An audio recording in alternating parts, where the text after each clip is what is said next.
Okay, hi everyone. We're going to start the meeting here right away. I was just helping people log on, so I was, you can hear me while I was doing that.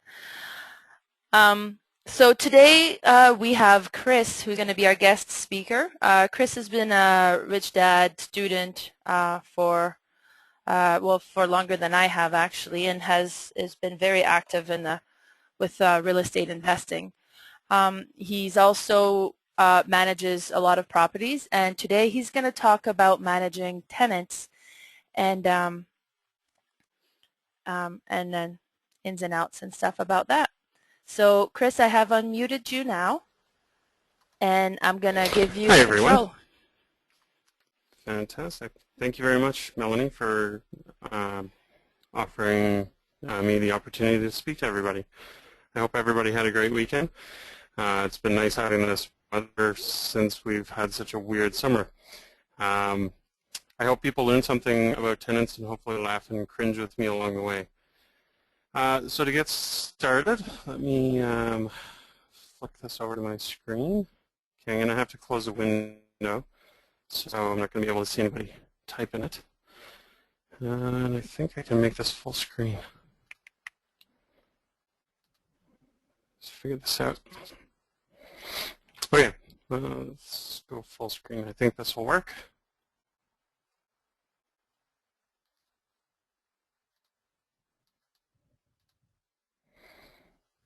How do I go full screen?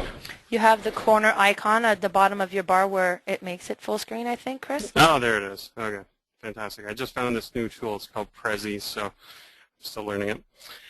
So I guess first off, I got started with real estate investing in 2009 and started taking Tigrant training. I can remember it was November 2009 because I came out to a blizzard. It was kind of fun. At the time I was doing the stay-home dad thing with my little guy, and I realized I was dreading going back to work.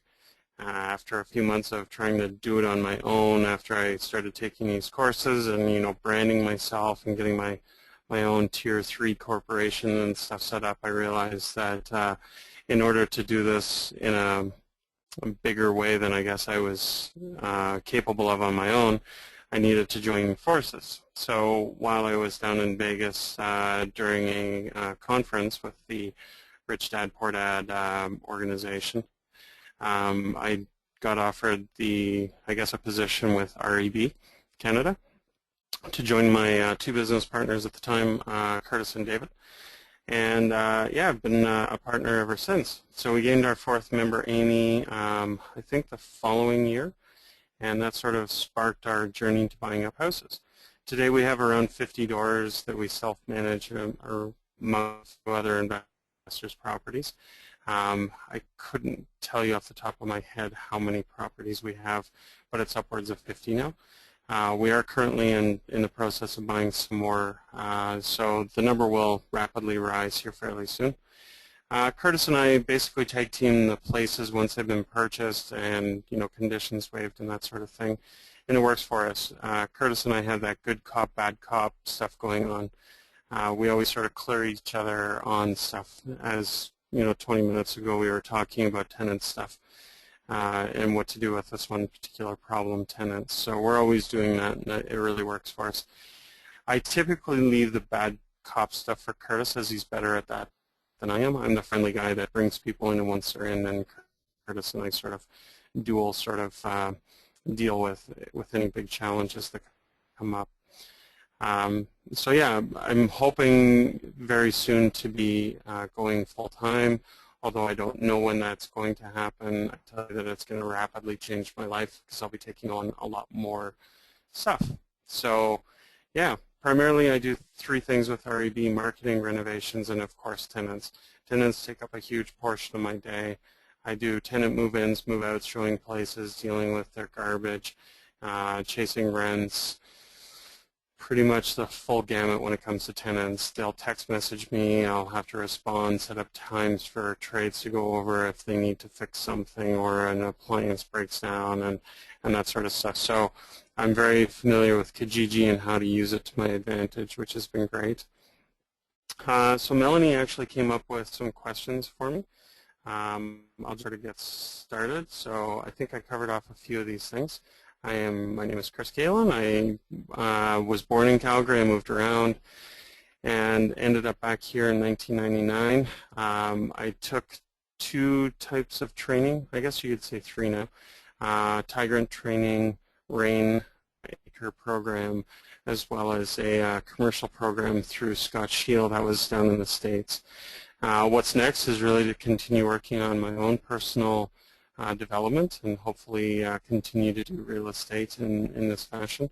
I would like to see the company, I mean this is between you and I, but I would like to see the company start doing some other stuff, not just buy and hold, but some flips and possibly rent to own, maybe even wholesale some properties if the right properties come along.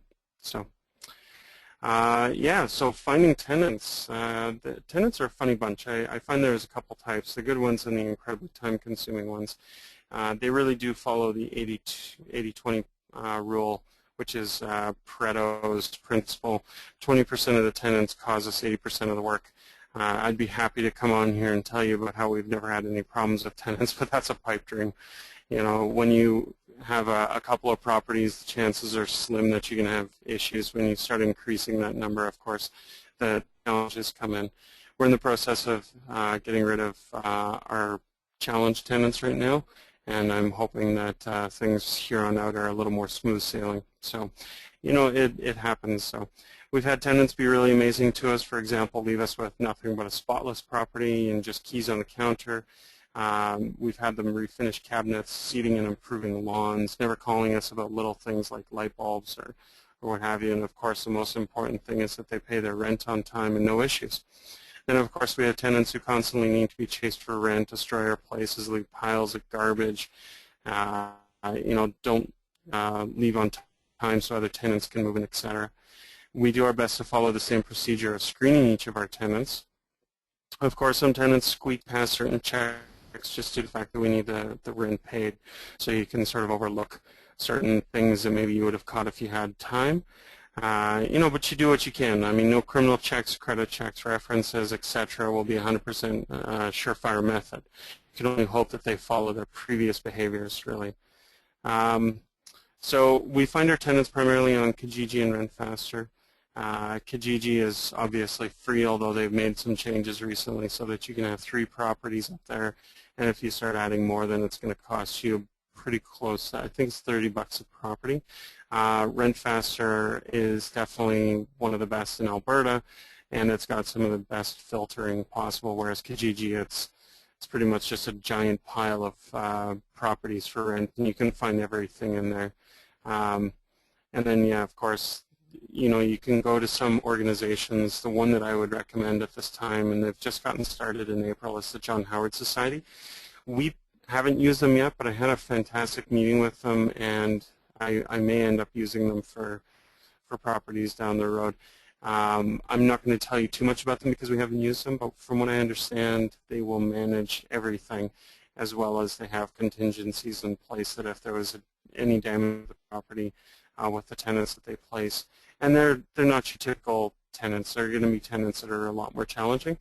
You know, people that have been, you know, involved with the law in some sort of fashion, or drugs, or what have you, and they need a fresh start. So we may use them down the road. It would really depend on the property. So how do I screen my tenants, I guess, is the biggest question here. How do we go about finding them? Carefully. We have all of our tenants go through certain hoops, and hopefully they pass, and then don't cause us any problems. So my process has recently changed, but this is what I usually do. I had to fill a suite in a couple of days at the end of August, and this particular process saved me a ton of time and money. And of course, that's everything when it comes to taking care of as many units as we have. I posted an ad with just about all the details I can muster. They rarely read it, of course, and the first question is this place still available? I always laugh in my head, because why would I leave that up there if it wasn't? They usually ask to see the place, but before I waste my time showing unqualified tenants, I tell them that I need them to fill out an application. I usually lie a little bit here and tell them that it's because I have so many people that will call, and I want to make sure that they get their application in first, and I will give them preferential treatment. Usually they respond right away. Like I'll get somebody that, you know, fills it out within 10 minutes. It's really helped having my application online. You can see an example at rentwithreb.com. The site is terribly out of date at this point. I'm still working on it, but the application is, and that's the biggest thing. So people will fill that out, and you know, then I'll call them back if the numbers make sense. You know, like if they make a certain amount of money and they, you know, it sort of suits the particular type of property. Once I have a tenant who has the right numbers, I'll call them back excited, like, "Ooh, you look like a fantastic candidate. Sadly, though, I have someone who submitted an application ahead of you, but they didn't send a credit report through. And I like the look of you. Could you give me a copy of your credit report and score from Equifax.ca?" You know, you usually need to coax them through this process a little, just because they don't normally get asked this. But what that does is it gets me an answer right away. So the next thing would be while they are filling all of that stuff out, is, you know, I make them feel like they have a chance, that they have to jump through my hoops. I haven't shown them anything yet, which ultimately saves me some time. Plus, I now know that they have a credit card and they're willing to spend the money. It costs about $25. But it also decreases the problems of, you know, us showing up on their credit report and that sort of thing. If they have no credit card, unable or unwilling to spend $25, or if they don't do this and they're hiding something and generally move on, at least I haven't shown up and to waste my time and money to find out that they're dead. They ultimately self-decline themselves and I never hear from them again. And so while they're doing this applications, figuring out Equifax or whatnot, I look them up on Google, Facebook, LinkedIn, Twitter. Sadly, laws are in place to not have some giant do not rent to this scummy tenant database, but you'd be surprised what personal information is online about people. It also allows you to see a person's employment history if they're on LinkedIn, what they do on the weekend, or their personal thoughts on Facebook, you know, if they're racist or what have you. And of course, if they blog or do other things, it'll generally show up on Google. I personally find it fascinating and scary, but the internet is the landlord's best friend. Yeah, I mean, of course, with things like Facebook, if they're complaining about their existing landlord, then you can sort of see where it's going to go. And, you know, are they going to be a problem with your property? When it comes to the actual measure, we try to have all of our tenants have jobs, obviously, or a decent amount of money in the bank account. We're getting a lot of people moving into Alberta. I had this one couple, they were moving in from Ontario, and they have like $40,000 in the bank, but no jobs yet. So I took a bit of a chance with them. So far they've been fantastic. And because they have as much money as they do, you know, they're obviously good with money and have saved this amount of money, especially considering how young they are. Of course, you know, this always depends on how somebody is once they're in the property. You know, just because they might have a decent credit score, you know, like above 600 or something, you know, it doesn't mean that they're not going to screw you over. It sometimes works, sometimes it doesn't. I like to use my trusty approach of, would I sit in a bar and have a drink with this person and shoot the breeze? If yes, continue. If no, then move on. You know, and I sort of politely decline them, and I'll make up some excuse like, you know, we have somebody else who's more qualified, makes more money. Then you're not discriminating, and that's something that can get you into trouble. Is if you say, you know, you're on H or something, we don't rent to people who don't have jobs, then that can be a sign of discrimination, and that can get you into heaps of trouble with the law. So that's sort of the finding the tenants portion. I think I heard a bing, so I'm curious. No, that was You're Melanie. good. Go ahead. Okay. I think I zoomed in. There we go. So the move-in booklets, obviously, ours is about 22 pages. It overwhelms people. It was a lot bigger at one point, but we've slimmed it down. We always do a lease. It's just, I think it saves you endless problems. I think there's certain laws and stuff that come with doing month to month, and when you can kick them out or whatnot. At least we always sort of find works for us, and then it makes us also seem a lot more legit. So we never do a month to month. I'll do even short term like 3 months, 6 months. For example, I had a tenant recently move in. I was scoping them out on Facebook. These people have, or this one guy anyway, had tattoos below the corner of his eyes. He's like a steroid junkie, or sort of looks like it on Facebook. And I was a little unsure of him, but he had a really good employment reference, spoke really well on the phone, wasn't rude or anything like that. It just seems like he has certain, pastimes that I personally don't share, but I can't really say that there's anything wrong with them. So I had him pay his rent before he moved in, before he even drove down from Dawson Creek. I'll touch on that here in a minute about what we sort of take ahead of time.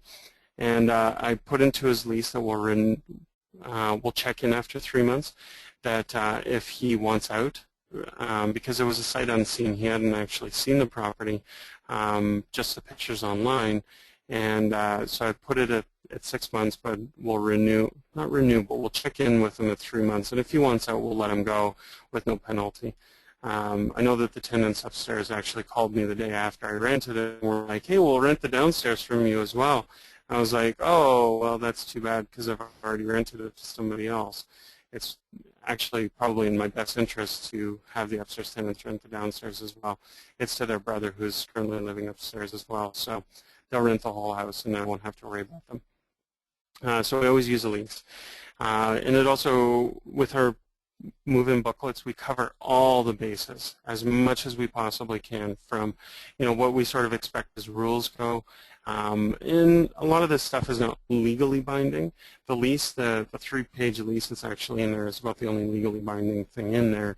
Everything else is sort of like fallback material and scare tactics, and some extra stuff in there that's sort of like information. Like, don't leave your windows open in the middle of winter, you're going to freeze the pipes. Stuff like that. Important phone numbers to call. It also helps to sort of like make sure that we're, doing everything we possibly can to make sure that the property is as safe and clean and, properly run for them, so that they don't have that fear that we're going to be those kind of landlords that, have mold in the walls and don't give a shit. So yeah, and then how do we handle late payments and fees? We have a tenant currently who we didn't know when we put in to the property, and she turned out to be 18. She sure didn't look 18. I feel kind of bad for her. She ran her own company. She looked and talked responsibly, and everything checked out. For the first couple of months, she was great. And then her roommate moved out, and I guess it makes sense as to why she might have moved out now, and she just went downhill. It was like, what happened here? It's like almost like she tried meth for the first time. Like, just nothing worked out for her. There was dog remains everywhere that never got picked out. The property has not been cared for. All of a sudden, it was like she gained a whole group of new friends that were always showing up, making loud noises all night, parking in the other tenant's parking spot, causing ruckuses. And now, of course, what happens is we go over there to sort of check on things, and the neighbor loses his shit every time we see him. He's screaming at us, clean up the property, and what happened to this place, and yada yada. And it's not like it looks terrible on the outside except for the dog crap, but it's sort of that, are we not taking care of our property? And of course, the tenants downstairs moved, and then they caused the next one to constantly have sleepless nights. But thankfully, the end of the lease is coming up, and we're sort of, saying goodbye to them. You can go through the RTDRS, which is the Resident Tenancy Dispute Resolution Center. I don't know where the S comes from. Maybe I got that wrong. To evict tenants who pay late consistently. However, with some tenants, it's paid off to be patient with them and allow them to catch up on payments. To be fair with them but firm, we've recently had to start adding a rental rebate program in place, which is where the rent on the forms that we put into the lease is actually written up $400 more than what was advertised. For example, if it was $1,000, then on the paperwork it's $1,400. If they miss more than one payment, the rebate is decreased in half, so they'd go from owing $1,000 a month to $1,200 a month. And if they miss it again, then the full rebate is gone, and then they owe $1,400. Tenants will do a lot to avoid paying rent sometimes, and the mere threat of having their rent go up can sometimes keep them in line. you can't just randomly increase a tenant's rent, but you can decrease how much rebate you give them. It's sort of a way of working around that. I don't actually think we've had more than one tenant actually pay us late fees, which really sucks. And if they're late for paying the rent, the chances of you actually collecting additional money, it can be a bit of a struggle and fight and something that's not really worth it to us. We're not a boardwalk or what have you where we have money at our disposal and bailiffs and somebody constantly going to the court for us. If it was me having to go to the court system, I'd have to leave my job or use up a lunch hour to go stand in line in some government building, and it's just sometimes not worth it. So we generally don't end up paying or collecting fees. If it gets to be really excessive, then we can always use the rental rebate stuff to sort of kick them in the butt. Okay, so that sort of leads into being bad cops. Sometimes you have to kick people out. You really do need to know the RTDRS, and knowing the rules can keep you from putting your own foot in your mouth or doing things that can end up causing more work than something else. I'll give you one quick story. We were taking care of another investor's property, and this guy had taken care of his own property for years, and it was down in Ogden, and it looked okay from the outside. Like they'd put some work in, a lot of work on the inside, and they had sort of left the outside kind of weird. And some places in Ogden are okay, and some are really kind of weird. This particular place was kind of weird. It was down this little back alley, and it was up against the dividing wall, or those big concrete walls that are on the Glenmore. And this place had some mold in it, and these tenants were a nightmare. They didn't pay rent to the point where the owner actually went over to the property and was screaming at these people, which is a huge no-no, because then of course you're going to involve the cops. And yeah, it just sort of spiraled downwards, and we had to go to the RTRS a number of times to fight them. And they must have known the system fairly well, because they knew what we were doing was not exactly by the books. And the dates that we had set didn't take into account a holiday. It was like a Friday or Monday. It was just a one holiday kind of thing. And they knew that wasn't enough time. So, and we were told the wrong information by the RTDRS. Somebody wasn't calculating the dates right. Anyway, so we showed up, and these guys were snickering in the corner that we were going to have to adjourn for another 2 weeks down the road, which pushed back the time and all these other things. And it was a bit of a nightmare. So knowing the RTDRS and the rules can really go a long way. It's not a huge amount of information that you have to study. It's not like it's a book. There's a booklet that's in the center. It's downtown off the 7th. And close to the public library if you want to go check it out. It's your typical sort of government building, kind of like getting your passport. But the biggest thing that we've found that really works is being really nice to tenants, making them understand your position. If they understand your position then, and you're asking the right questions, then they can actually start to sort of come around and see that they've been the problem, not us. The best approach from what we've found is to be upfront with people. If they believe that we've been fair, if they've been fair and good tenants, they generally say no. Ask them if they need out of their lease and move to something cheaper. They usually don't want to leave. They want to stay because moving is sometimes rough. And by asking those questions, you begin to see that they've been terrible and need to move on. You also need to position them as the bad guys and you as the good guys. People generally respond well to this and then leave nicer places than, taking a toilet to a hammer and destroying the place. Or sorry, hammer to a toilet and then flooding the place and destroying it. So of course, then we found out last weekend they can also be druggy scumbags and leave a ton of trash and major damage. Abuse your goodwill and generosity and take advantage of you. Sadly, I can appreciate how people can turn into slumlords. It's sort of a reality of the situation. So in hindsight, 2020, oh, sorry, I missed a point here.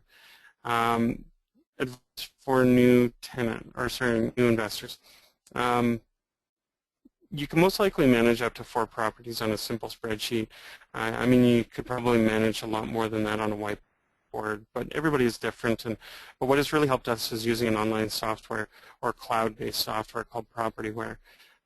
We can have all of our information, photos of properties, ads, tenant information, like the calling information, all that sort of stuff in one place. Because we don't have an office, we needed something online. I know this really good guy that's recently developed a giant spreadsheet that manages that. I'd be interested in finding out how long it takes before that sort of runs its course, before they need something a little bit more robust. Propertyware isn't super cheap. Right now it's costing me about $81 a month or something to manage, while we've actually hit the maximum number of properties on there. But, at $81, it's not super crazy expensive, but, it's an added expense. The second thing I would recommend using Credit Info Canada to screen all of your tenants' credit information. Above all else, a person's credit was the most important reference tool for us in terms of how they, deal with money. Are they going to, cause you to have to go to collections? Have they had any collections, bankruptcies? There's another term I can't remember off the top of my head, but consumer proposal, I think is what it's called. So you get to learn about tenants a lot more in their dealings once you start using somebody like Credit Info Canada. I get tenants to do it now, like pull their own Equifax reports, but Chris at Credit Info Canada was great at helping me choose the right tenants in the beginning. He was sort of my sounding board. Chris, can you Um, mention those sites again just so that Yep, we write it down? absolutely. So the first one, the system is Propertyware. I believe it's propertyware.com, but if you just search Google for it, I'm sure there's other systems. We tried a whole bunch. We tried CMS, Salesforce, and I'm a geek, so I like to try new things all the time. So we tried a number of different things. I tried making my own. It didn't really work out. It's just a lot easier just to purchase something and get going. The added expense can really start adding up, especially if you're only managing, the tenant that might live below you or one of the properties. So it's sort of like knowing when that's going to happen. It does work really quite well. It's kind of like an accounting system where you have to manage the money coming in and going out, and you hook it into different bank accounts, and you can sort of manage everything. So it's good. Thanks, Ryan. Oh, hey, Ryan showed up. Thanks.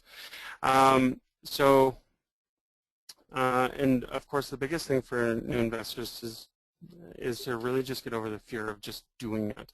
You're not going to learn, nearly as much stuff that we've had to learn in sitting in a 3-day course, at the Sheraton. You're not going to learn.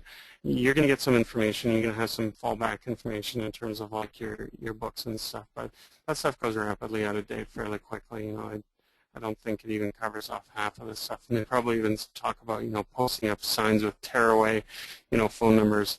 That stuff doesn't really work. I mean, I guess it could, but, it's not worth your time.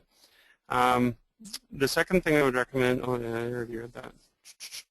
Join as many networking groups as possible. Your network is your net worth, obviously. Of course, everybody in here knows that. But it also helps you swap stories and ideas with other, landlords that you can sort of learn different techniques. One of the things I learned right from the get-go was if you've arranged a time to go see a property with the tenant, have them call you before they leave their property or their house so that you don't end up driving over there and sitting outside of a place. So I do that still to this day. I'll say, okay, we're scheduled to show up at Tuesday at 7 o'clock. Can you give me or do me a favor and call me at 6:30 just to let me know that you're on your way. That way I don't have to drive across the city if you've found something else or you're not interested anymore. That way, I'm not wasting my time. And there's nothing more frustrating than watching all these cars go by on the road and nobody shows up for half an hour. So the other one is Credit Info Canada, and I believe it's .ca. So I can send you that one as well, Kathy. It's you get a discount as a RAIN member, but I don't actually remember if he checks to see if you are a member for RAIN. costs I think it's around $22 to pull credit through him, but it costs 20 some, or 25 I think, to pull your own credit report on Equifax. And you're also getting Chris's expertise when he looks at the credit reports. He'll tell you, oh, you know, they have this going on, they have that going on. He's quite a chatty guy, so you can learn quite a bit from him. Plus, he's really well connected in Edmonton. That's where they're based out of.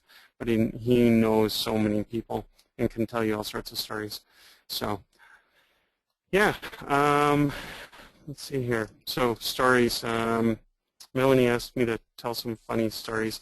I just got to check the time here. I don't know what time it is. Oh, Also, Chris, real quick here, yeah. Ryan's asking if your system evolved from the Tigrant material. Yes. It's actually been in a combination of both Rain and Tigrant. Tigrant is great. Like, as far as the real estate world goes, Rain really does a lot of what we do, which is buy and hold stuff.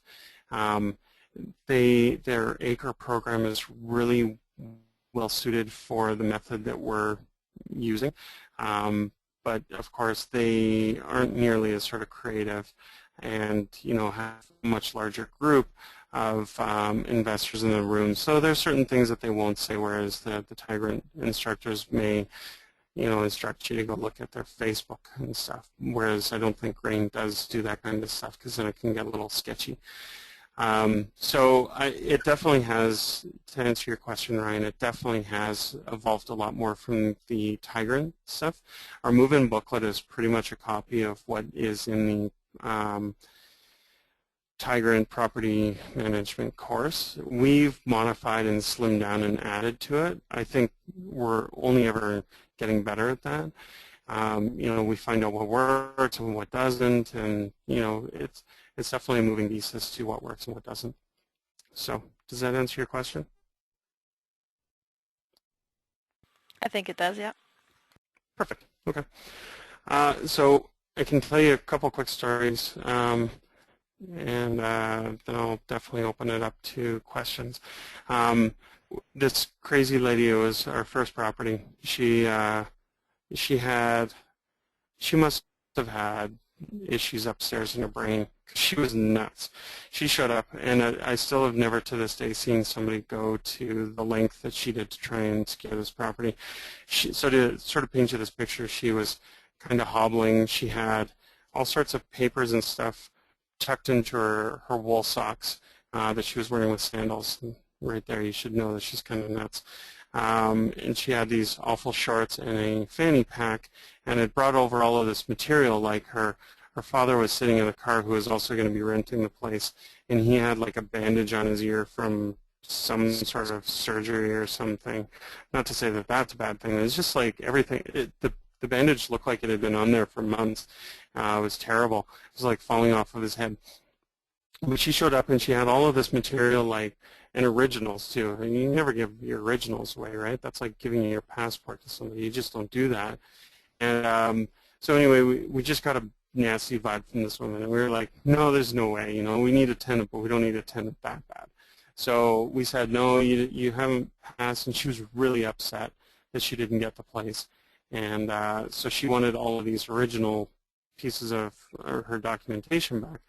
And so Curtis goes to drop the stuff off at the property, because we weren't going to deliver it, and we didn't really want to see her. So the place was empty at the time. So Curtis said, "I'll go and put the paperwork in the mailbox, and you can pick it up. I'll drop it off at 2:30, and if you could, be there over at 2:30, that'd be great." So she actually showed up early, and so did Curtis, because Curtis was trying to avoid this, Looney Tunes. And she snatched all the paperwork away from him and starts screaming at him like, "Quality!" He's like, "I'm sorry, what?" "You don't know what sort of quality you're losing here. We're quality." She kept yelling this at Curtis, and Curtis was just, "Oh God, she's crazy. I gotta bail out of here." So he starts walking towards his truck, and she's yelling at him, "Quality, quality." She's leaning out her car, like as it's driving down the road, still yelling at him, "Quality," and waving her hand in the air. And to this day, it was like one of our funniest stories, because we always call this the quality story. The tenant the professional tenants I mentioned earlier with the Ogden property, that was just altogether interesting because we had to deal with both crazy tenants and a crazy property owner. We also realized at that moment that managing other people's properties can turn into a bit of a nightmare. Is if they're liable to fly off the handle if they don't get their rent. If somebody has a lot of money and it's not like it's going to hurt them if they don't get their rent for a day, but this guy was ready to go over and start smashing car windows with a baseball bat if he didn't get his money on time, which obviously is never a good thing if you have a loose cannon. So the biters, fighters, and prosties, that's a funny story. So we bought this property. We tried to evict these tenants, but they didn't want to leave. It was a group of probably 12 Nigerian guys, and they kept lying to us. They said, oh, there's only 3 people that live here, and we're like, yeah, well, why is there air mattresses on the floor? And they were letting us go poke around this place before we bought it. We had opened the bedroom doors. Like, they invited us in. We'd open the bedroom doors, and there'd be like 2 people sleeping on the bed. Meanwhile, there was like 8 people in the living room. Somebody sleeping on the couch in the living room, and every bedroom was filled with people. And, it just was not... I'll get to that question in a second. It's, so tenants will lie. They'll just lie to your face, and they might not understand the question, but they'll just lie. And we were actually renovating the suite downstairs, and Curtis and I had, hearing protection on the big ear cup things, and we were using a chop saw. We could hear these guys fighting outside. And Curtis had just about enough of this because the neighbors were quite upset about these particular tenants, but their lease hadn't expired, so we hadn't had the ability to kick them out yet. And so we go outside, and Curtis has like this tool belt on with like hammers and X-Acto blades and all sorts of stuff, and he starts screaming at these guys, and they're like 6'4", like pretty beefy guys. And he's like, I don't know you, get the fuck off my property, and you put that guy down, and what the hell's going on out here? And they're trying to tell him what happened, and this guy's clutching his hand because some other nutball had bit him, and so he's bleeding and sort of like looking a little pale in the face. Not that that's super possible. Anyway, and then the cops show up, and it just turned into a giant shit show. To be completely honest, they were terrible. Meanwhile, so we finished the downstairs tenant, or the downstairs unit. The tenant moved in, and then got called that she was having trouble with these other women that were showing up on the property. One particular night, she called Curtis and said, "There's a woman peeing outside of my window," and she only knew that because she opened the blinds, and there's this woman squatting, basically like a foot away from her head on the other side of the window, relieving herself on our driveway. And so we call them the biters, fighters, and prosties because, again, you're just going to run into these people. SWAT has been at our property. That's the last story I'll tell you, and then I'll get to the questions. So this one woman moved in. She was a younger woman, 22, and I got called from Curtis saying that the SWAT had been at our property, fully armed, fully protected with like the riot gear, and stormed our building. And of course, I never expected that it would be this girl. She's 22, or was 22, worked at Earl's. It had just moved in the previous month, and everything had checked out. Her credit checked out, her schooling checked out, her everything checked out. And she was, a pretty sweet, honest little woman, just getting her life going. And decided that she would bring in some guys into our property that were wanted by the police. She must have known because when the police went in, we found out later on that they also found body armor and an assault rifle that were hers. So we don't know what they were planning. We don't know what what she was doing with this stuff. But the guys were wanted for armed home invasions, the previous year. So they'd been hiding from the cops, preying on people like this woman, and maybe her naivety. And yeah, it was just like, what the heck is going on with this? So that particular property, we've had a lot of cop visits. You start getting sort of numb to cops showing up on your property. I think we've had them 5 times now. Not only on that property, but the one with the biters, fighters. We had them show up because of the fact that somebody got bit and there was blood and stuff on the walls. But so that they got called then. So yeah, it's definitely an adventure. So that's, like I was saying at the beginning, though, it's the 80-20 principle. 20% of our tenants are going to cause us 80% of the problems. And some tenants are fantastic, and I light up when I see some of them, and I'm, happy to see some of them go. So it just is what it is, and everybody's going to have different experiences for sure. That's So funny, Chris. Some of us have to watch TV to experience things like that, but you get it firsthand. oh yeah, yeah. I mean, the Hoarder show definitely paints a pretty good picture of some of the stuff that we've seen. I tend to not watch a lot of TV, as I'm sure a lot of people that are on here don't. But yeah, it's pretty scary, some of the stuff that we've seen. But it's given me a lot of stories. Curtis has even more, because he's working full time on this, and he gets to deal a lot more with the day-to-day stuff, whereas I get to deal with the evening stuff. So yeah.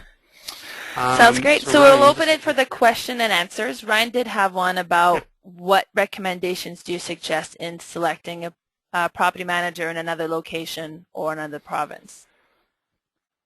Well, the first thing is that we're not licensed, so I don't know if being licensed adds more experience, credibility, sway in the court system, what have you.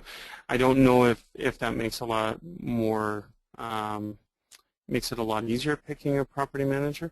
The reason we can't be property managers is because we're not licensed by RECA to have a broker, and you have to go through a bunch of hoops and stuff to actually get a broker. You have to be doing real estate for 2 years to be licensed, and on, and then you have a bunch more courses that you have to take through RECA in order to be licensed, and it's not easy, it's not cheap, it's very time consuming. So I don't know if that is something that every province does. I wouldn't pick a property manager in a 20-minute conversation. I would look for references from other property owners that have used them. I would ask to see what do they submit to property owners when like things like renovation happen. Is it usually just a phone call, or do they submit something formal? I would look for a lot of examples of paper trail kind of stuff to make sure that they're going to be able to take care of your property. If it was local, like Ryan, I know that you've used Curtis to take care of one of your properties. And to be completely honest, I'm not 100% sure all of the paperwork that he used with you, but everybody's going to have their own, and you got to read it all. You can't just overlook stuff, because you don't want to get nickel and dimed to death. And I think that's one challenge that a lot of property managers sort of run into, is like every second that they work, they have to bill. So then you can get nickel and dime to death. Oh, we had to go open the door for somebody, so that's an hour's worth of time, and that's, I don't know what they would charge out east or what have you, but every little thing somebody can charge for. So do they charge for driving to the property? Do they only charge being on the property? Do they mark up any materials? What if they get materials for a much lower rate? Do they upsell things? Do they supply their own trades? So if there's maintenance that needs to happen on the property, how often do they report back to you? What's their repayment schedule? Do they collect payments for you? All of that sort of stuff. There's a lot that can go into it. The person that I would probably defer to on that is probably Melanie. She's got a lot more experience with property managers outside of our own experiences because we self-manage everything. We've never actually had to hire somebody. So I would suggest she chime in with a better answer. But is there any other questions that somebody might have for me?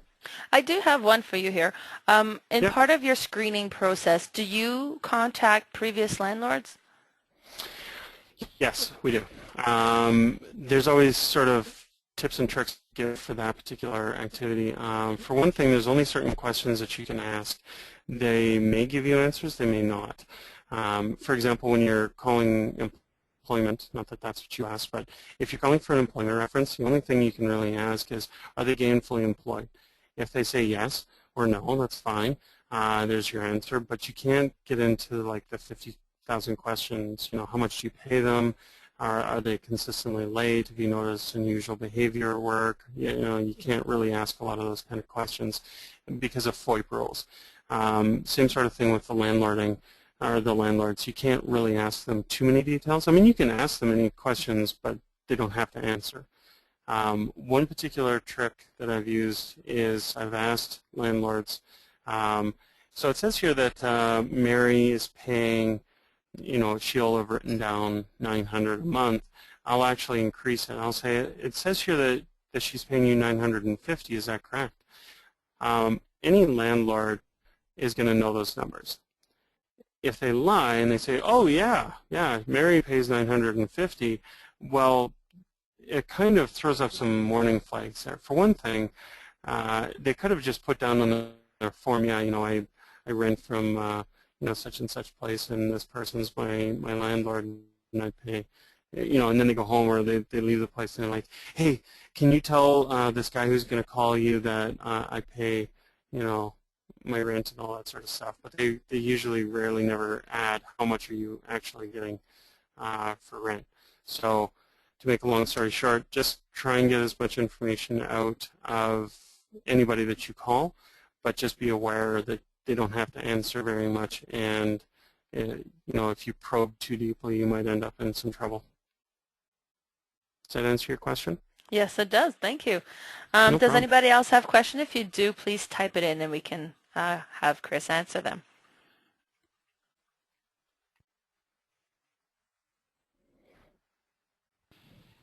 I'm not seeing a whole lot of Do answers, do Chris. do do do Maybe your do do. presentation was too complete. It must have been. I'm sure people are just shy. Um, I would add one thing. You know, I might have painted a pretty grim picture of what. Sorry, I just got caught up in Kathy's comment. Thank you, Kathy. I appreciate that. I might have painted a fairly grim picture of what being a landlord can be about. You know, all these stories and whatnot. It's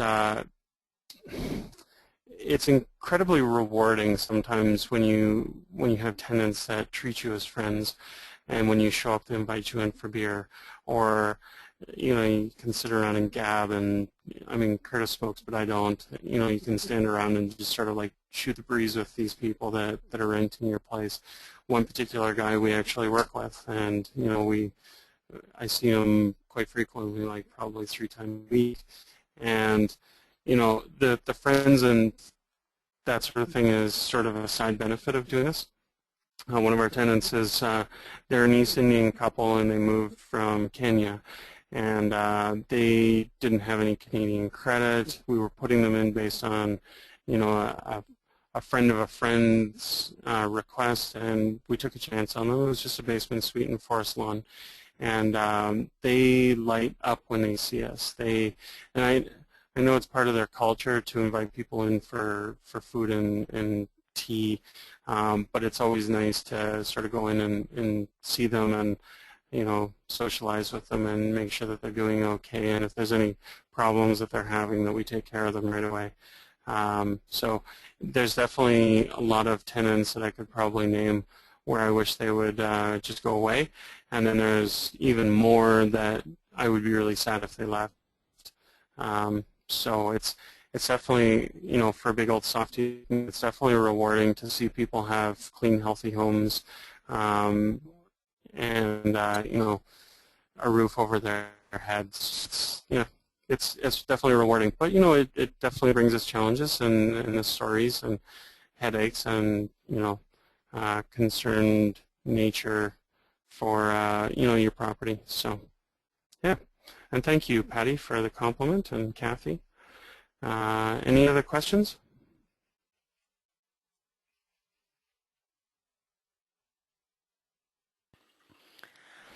Well, Well, Chris, I it would looks like just that might be like it. to, I'll yeah, I was I just going to just say want to. thank you. There's that delay we were talking about earlier. Yeah. Well, thank you so much for taking the time for putting together this presentation for us. I certainly learned a lot, and I'm sure that everybody else has as well. And that Prezi.com program is really cool. Yeah, thanks. So I'm just going to go over a few household rules or anything like that. This presentation has been recorded and will be made available on my blog, and that is amjprealestate.blogspot.ca. So probably in the next day or two you guys can view it there and get a refresher. Um, um, we'll be doing another one here again on Tuesday night in a couple of weeks, so keep an eye out for the request that will be coming out for that, and then the advertisement for that. Thank you, Mel.